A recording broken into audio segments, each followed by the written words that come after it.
성도 여러분을 축복합니다. 성경에는 수많은 용사들이 등장하지만 저는 가장 위대했던 용사를 꼽으라면 단연 다윗을 이야기하고 싶습니다. 다윗 다 알고 계시죠? 그는 우리가 잘 알고 있다시피 연약한 소년의 신분으로 무려 적장 거인 골리앗을 쓰러뜨렸습니다. 참 대단한 일입니다. 그래서 사람들은 어떻게 이 일이 가능했는지를 이렇게 저렇게 설명을 하려고 합니다. 그리고 어떤 사람이 이렇게 이야기를 하더라고요. 물매는 고대로부터 강력한 무기였다.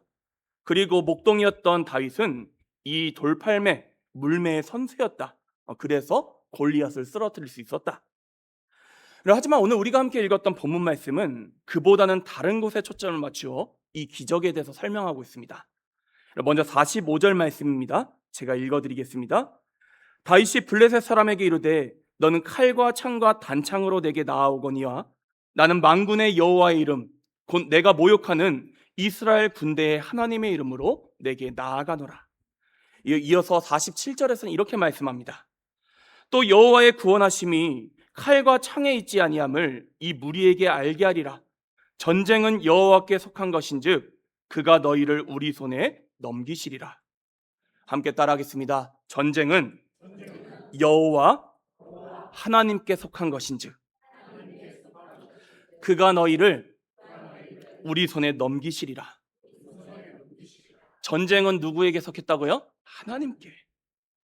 그렇기 때문에 다윗은 지금 하나님의 이름으로 싸우겠다라고 고백하는 것입니다. 또한 자신은 골리앗의 손에 들려있는 칼과 창 같은 무게에 연연하지 않겠다 선포합니다.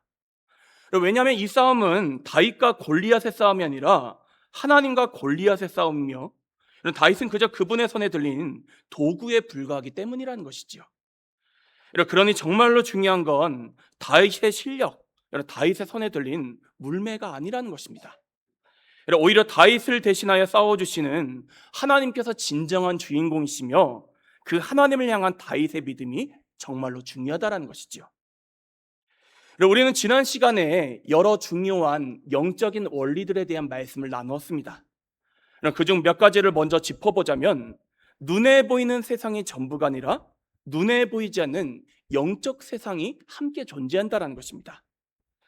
그리고 눈에 보이는 존재보다 눈에 보이지 않는 영적 존재가 더 강력하며 그렇기 때문에 정신이 뭘 다스립니까?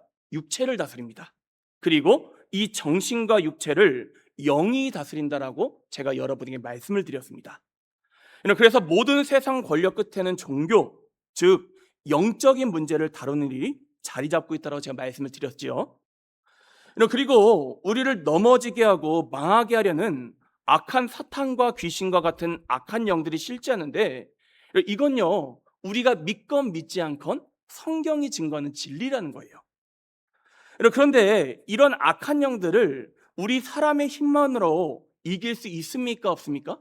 없다라는 거예요. 왜지요? 육체보다 뭐가 강해요? 정신이. 정신과 육체를 다스리는 게 뭐라고요? 영. 그렇기 때문에 육적인 존재인 우리가 영적인 악한 영들을 이길 수가 없다는 것입니다. 그래서 그런 이야기를 드렸죠. 우리가 만약 가장 강하신 영이신 하나님의 다스리심 아래 있지 않으면 악한 영의 지배를 받게 된다. 영적 세계에는 중립지대는 없다는 것이죠. 그렇게 베드로전서 5장 8절 말씀은 우리가 이렇게 선포합니다. 근신하라 깨어라 너희 대적 마귀가 우는 사자같이 두루다니며 삼킬 자를 찾나니. 이제 우리 성도님들은 어떻게 느끼실지 모르겠어요. 저는 우리 문내 지역만 하더라도요 참 악한 영들이 많이 역사한다는 그런 생각을 합니다. 왜 그러냐? 이제 우리 성도님들은 잘 모르실 수도 있는데 저는 아무래도 목회자이지 않습니까? 그러다 보니까 벌써 여러 가정들의 이야기들을 듣는데 참 여러 가지 힘든 상황 가운데 계신 분들을 많이 보게 됩니다. 그저 단순하게 우리의 잘못이라고만 하기에는 이해되지 않는 여러 가지 일들이 우리 일 가운데 나타나고 있다는 것이죠. 오늘 본문 6장 12절 말씀도 그래서 마찬가지로 이렇게 선포합니다. 우리의 씨름은 혈과 육을 상대하는 것이 아니요 통치자들과 권세들과 이 어둠의 세상 주관자들과 하늘에 있는 악한 영들을 상대합니다. 따라서 우리는 방심해서는 안 됩니다. 우리 자신을 지켜가야 하며 악한 영들을 대적할 수 있어야 된다는 거예요. 그런데 어떻게 이 악한 영들을 대항하겠습니까? 눈에 보이지 않는 영적 존재를 칼과 청으로 대항하겠습니까? 이치에 맞지 않는다는 것이죠. 오히려 영적 세계의 원리는 훨씬 더 단순합니다. 내가 나를 공격하는 영적 존재보다 약하다면 그 영적인 존재보다 더 강하신 분의 도움을 받아 싸우면 된다는 것입니다. 예컨대 사탄이 우리를 공격하는데 우리 힘만으로 막을 수 없다. 그러면 누가 대신 싸우시도록 맡겨드리면 되겠습니까? 하나님께서. 그 사탄이 감히 비교할 수 없을 정도로 가장 강하신 하나님께 맡겨드리면 된다는 것입니다. 바로 이 부분에서 다윗이 강한 용사였다는 것입니다. 물매를 잘 돌려서도 아니고 어린 소년의 나이에 거인 적장의 목을 베어서도 아니고 가장 강하신 하나님을 의지하는 그의 믿음이 그의 진짜 실력이었다는 것입니다. 우리도 마찬가지입니다. 그리스도인의 진짜 실력은요, 내 힘이 얼마나 되는지에 달려있지 않습니다. 오히려 하나님이 부어주시는 능력으로 살아가는 데서부터 우리의 능력이 흘러나온다는 것이죠. 함께 따라하겠습니다. 그리스도인의 진짜 실력은 하나님의 능력으로 살아가는 데서부터 시작된다. 고백하십니까? 저와 여러분이 뭐 재물이 얼마고 키가 몇이고 외모가 어떻고 이런 것들로 악한 영들을 상대하는 게 아니라는 것입니다. 누구의 능력을 받으셔야 된다고요? 하나님의 능력. 그렇기 때문에 믿음이 키워드라는 거예요. 오늘 에베소서 6장 10절 11절 말씀도 똑같이 우리 가운데 선포합니다. 끝으로 너희가 주 안에서와 그의 힘의 능력으로 강건하여지고. 무엇으로 강건하여진다고요? 주 안에 있을 때. 주 밖에 나가면 강건해질 수 있습니까? 없습니까? 없습니다, 여러분. 무조건 영적인 존재들에게 패배한다는 거예요. 그리고 또 무엇으로 강건해집니까? 그분의 힘의 능력으로. 아울러 이렇게도 말씀하셨죠. 마귀의 관계를 능히 대적하기 위하여 하나님의 전신갑주를 입으라. 뭘 입으셔야 된다고요? 하나님의 전신갑주. 그래서 오늘은 지난번에 예고했던 대로 우리가 하나님의 능력을 입기에 입어야 할 영적 전신갑주에 대해서 하나씩 풀어드리고자 합니다.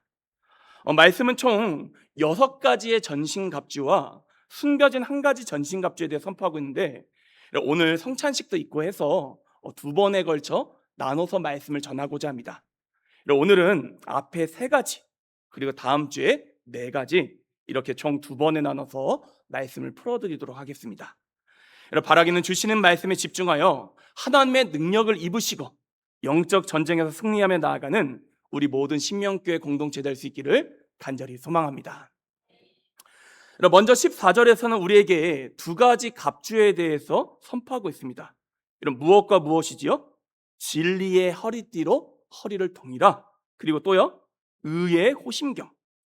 여기서 호심경이라면요, 가슴마개를 가리킵니다. 흔히 흉갑이라고도 하지요. 그래서 의의 가슴마개를 차라 이렇게 우리가 선포하고 있는 것입니다. 그렇다면 먼저 진리의 허리띠란 무엇을 상징하는 것일까요? 성경에서 이 진리라는 단어는 여러 가지 용례로 사용됩니다만 가장 중요한 말씀은 요한복음 14장 6절 말씀입니다. 제가 읽어드리겠습니다. 예수께서 이르시되 내가 곧 길이요 진리요 생명이니 나로 말미암지 않고는 아버지께로 올 자가 없느니라. 진리가 누구시라고요? 예수 그리스도. 고백하십니까? 그러니 진리의 허리띠를 가장 먼저 차라고 말씀하신 뜻은 우리가 악한 영들을 대적하기 위해 가장 먼저 붙잡아야 되고 믿음을 바로 세워야 될 대상이 누구라는 겁니까? 예수 그리스도시라는 것입니다.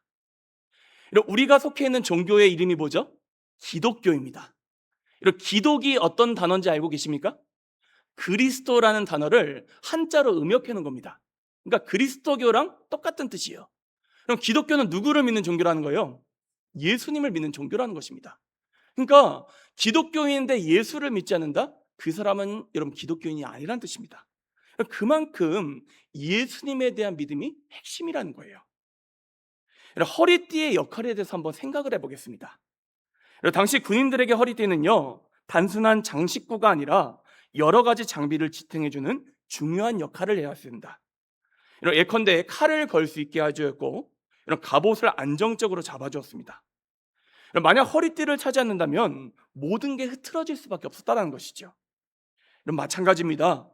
우리 신앙의 중심에 예수님을 향한 믿음이 세워져 있지 않는다면 모두 다 흐트러질 수밖에 없다는 것입니다. 한번 이렇게 생각해 보십시오. 열심히 봉사를 하는데 예수님을 믿지 않습니다.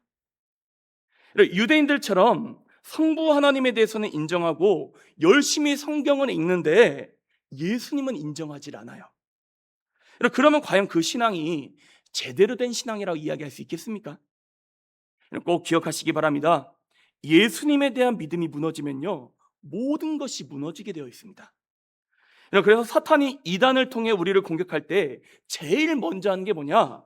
예수님에 대한 잘못된 믿음을 심어주려고 합니다. 제가 말씀을 드렸지요. 이단을 분별하는 법 어렵지 않습니다, 여러분. 고도의 교육도 받으실 필요도 없어요.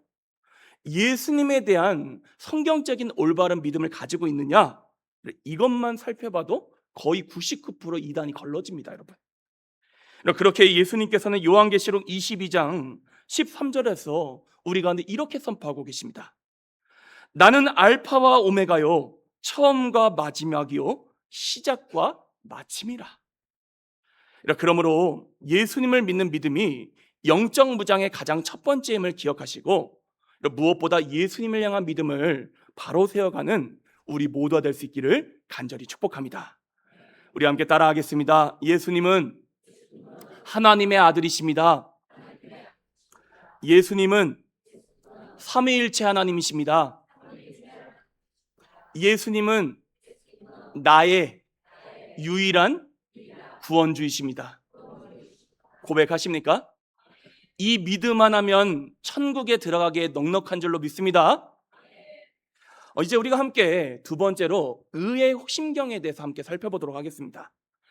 사람의 신체 부위 중에 안 중요한 부위가 어디 있겠느냐만, 저는 그 중에 한 가지를 꼽자면 단연 심장이라고 생각합니다. 심장이 파열되거나 멈추면 어떻게 되죠? 얼마 되지 않아 목숨을 잃게 되어 있습니다. 그래서 사람의 생명을 표현할 때 심장, 하트로 이렇게 표현하지 않습니까? 그런 점에서 가장 중요한 무장 중에 하나가 바로 흉갑, 가슴막이 호심경이라는 것이죠. 그런데 일반 호심경이 아닙니다. 어떤 호심경입니까? 의의 호심경입니다. 그런데 여기서 우리가 오해하지 말아야 될 것이, 말씀에서 이야기하는 의, 옳음, 이것은요, 나의 의, 사람의 의, 세상의 의가 아니라는 거예요. 하나님께서 예수님을 통해 의롭다 칭해 주시는 주님의 의를 가리킨다는 것입니다. 사탄이 우리 그리스도인들을 넘어뜨리려고 할 때 제일 많이 속삭이는 말들이 이런 말입니다. 너 같은 사람이 어떻게 하나님 앞에 설 수 있어? 너 같은 죄인이 어떻게 구원받을 수 있겠어? 너 죄인 아니야? 너 실패자야. 쓸모없어. 또 이렇게도 속삭입니다. 아니, 너 스스로의 힘으로 거룩해야 되지, 남을 의지하는 건 비겁한 거야. 너도 할 수 있어. 혼자서 한번 해봐. 마치 과거 뱀이 선악과를 먹으면 하나님처럼 눈이 밝아질 거라 거짓말을 했던 것처럼 우리를 미혹하려고 한다는 것이죠. 이때 그 거짓말에 속아 우리 자신의 노력, 능력, 의를 붙잡으면요, 아무런 소용이 없다는 것입니다. 왜냐하면 우리가 정말로 붙들어야 될 것은 나의 의가 아니라 그리스도 예수의 의이기 때문입니다.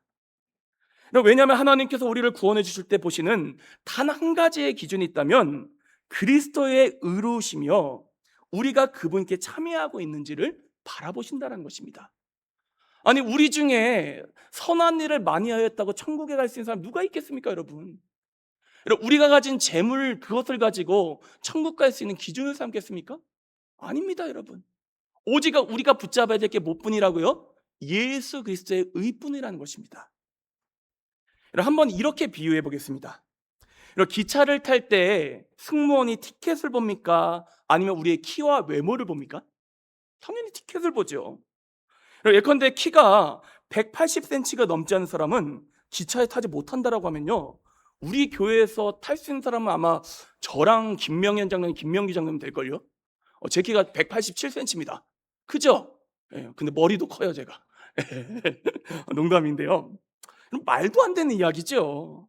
그럼 마찬가지입니다. 만약 우리 자신의 의로움이 기준이라면 우리 중에 구원받을 수 있는 사람은 아무도 없다니까요.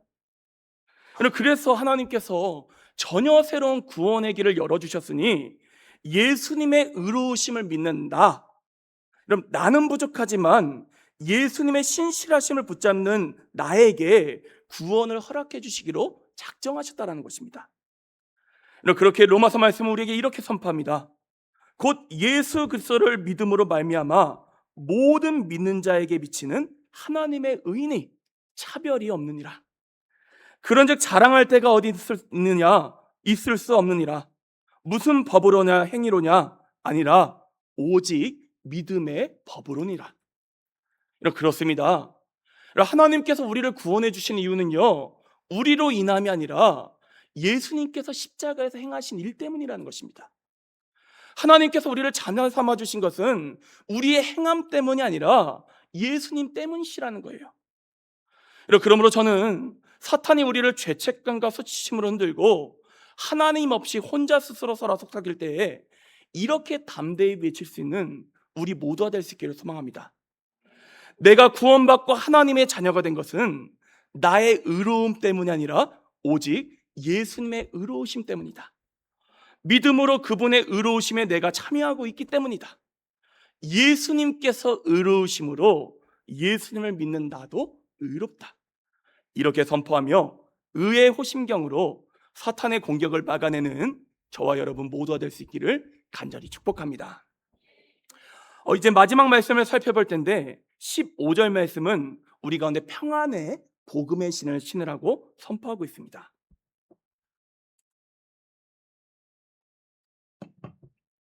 그런데 이 말씀을 세번역 성경으로 읽어보면 그 의미가 더욱 분명하게 나타나고 있습니다. 제가 읽어드리겠습니다. 발에는 평화의 복음을 전할 차비를 하십시오. 이렇게 되어 있어요. 그럼 뭘 하셔야 된다고요? 평화의 복음을 전할 준비를 하셔야 된다는 것입니다. 쉽게 얘기해서 뭐 하라는 거예요? 전도하라는 겁니다. 함께 따라하겠습니다. 전도해야 합니다. 선교해야 합니다. 이에 대해 베드로전서 3장 15절 말씀은 이렇게 선포하고 있습니다.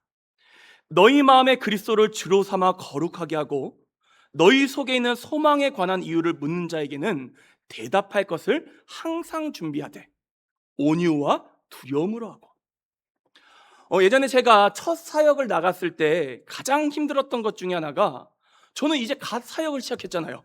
근데 뭘 얼마나 알겠습니까? 그런데 부장 선생님께서 세상말로 저를 그렇게 갈구시는 거예요. 예, 제가 다 갖춰져 있길 바라셨나 봐요. 아직도 그분께서 저에게 하셨던 말 가운데 제가 상처로 남아있는 말이 있는데 저한테 이러더라고요. 전도사님이 안 오셨으면 더 좋은 분이 우리 교회에 오셨을 텐데. 이 말을 제 앞에서 하는 거예요. 정말 상처가 되었습니다. 그런데 이런 저에게 큰 위로가 되었던 연예인 유병재 씨의 명언이 있습니다.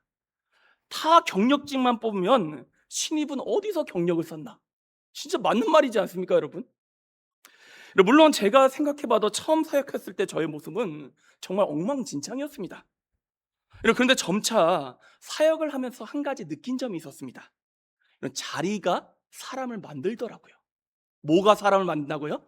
자리가 사람을 만듭니다. 특히 설교가 그러했는데 처음 설교할 때는요, 그렇게 힘이 들고 긴장이 되었습니다.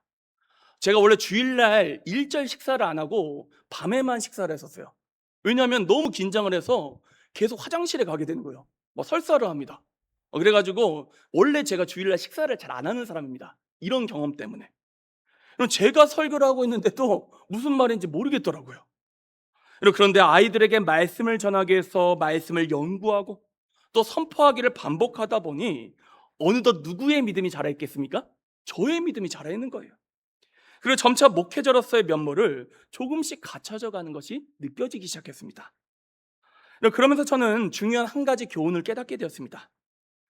주님의 일은 하면 할수록 나를 성장시키며 특히 우리가 복음을 전하면 전할수록 그 복음이 체화되어서 우리를 지켜주는 거룩한 방어막이 된다는 것입니다. 제가 지난 오후 예배 때 기독교 동아리 친구들의 도움으로 좋은 성적을 거두었다라고 말씀드리지 않았습니까? 그때 그 친구들은 자기 공부하기도 바쁜데 저에게 개인 과외를 해주었습니다. 그래서 제가 미안한 마음이 들어 물었지요. 그랬더니 저에게 이렇게 대답하는 게 아니겠습니까? 아니야, 신이야. 나도 너에게 가르쳐주면서 내가 공부한 걸 다시 정리하고 있는 거야. 이건 무슨 뜻입니까?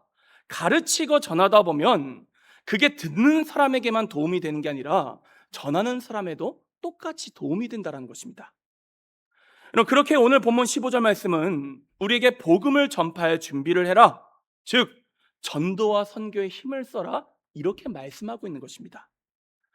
우리가 만약 부족하다 할지라도 전도하기 위해 복음을 배우고 또 그 복음을 전하다 보면 그 자체로서 우리 자신을 사탄의 공격으로부터 지켜내는 것이 된다는 것입니다.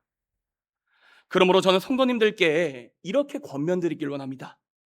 어떻게든 힘을 다하여 복음을 힘써 전하시기를 바랍니다. 전도하시기 바랍니다. 그리고 전도하기 위해서 여러분이 먼저 복음을 여러분한테 체화하시기를 바랍니다. 그러면 이 과정 속에서 우리가 성장하게 되며 우리가 우리가 붙든 그 복음이 그 사람만 구원에 이르게 하는 게 아니라 나도 구원에 이르게 한다는 것입니다. 이 복음이라는 게 참 신기합니다.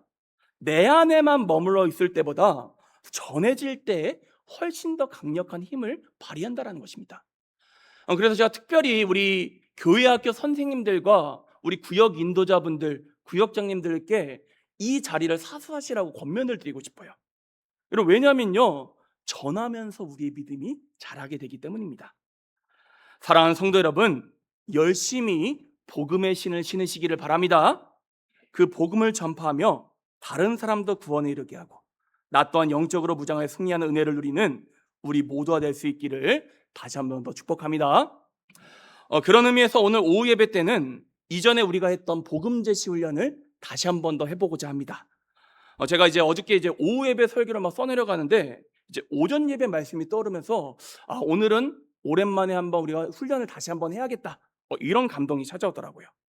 왜냐하면 이 길이 우리를 지키는 길이기 때문입니다. 이를 꼭 기억하시고 오후에도 함께 참여하셔서 열심히 훈련하시고 전하시기를 바랍니다. 이제 말씀을 정리하겠습니다. 오늘 3가지를 말씀드렸습니다. 첫째, 뭘 찾으셔야 된다고요? 진리의 허리띠. 진리는 누구이십니까? 예수 그리스도. 예수님을 향한 믿음을 바로 세우시기를 소망합니다. 그리고 두 번째는 무엇이었습니까? 의의 호심경. 나의 의와 노력이 아닌 예수님의 의로우심을 붙드시기를 바랍니다. 셋째, 그럼 뭘 신으셔야 된다고요? 복음의 신. 평안의 복음의 신, 즉 전도자로 살아가셔야 합니다.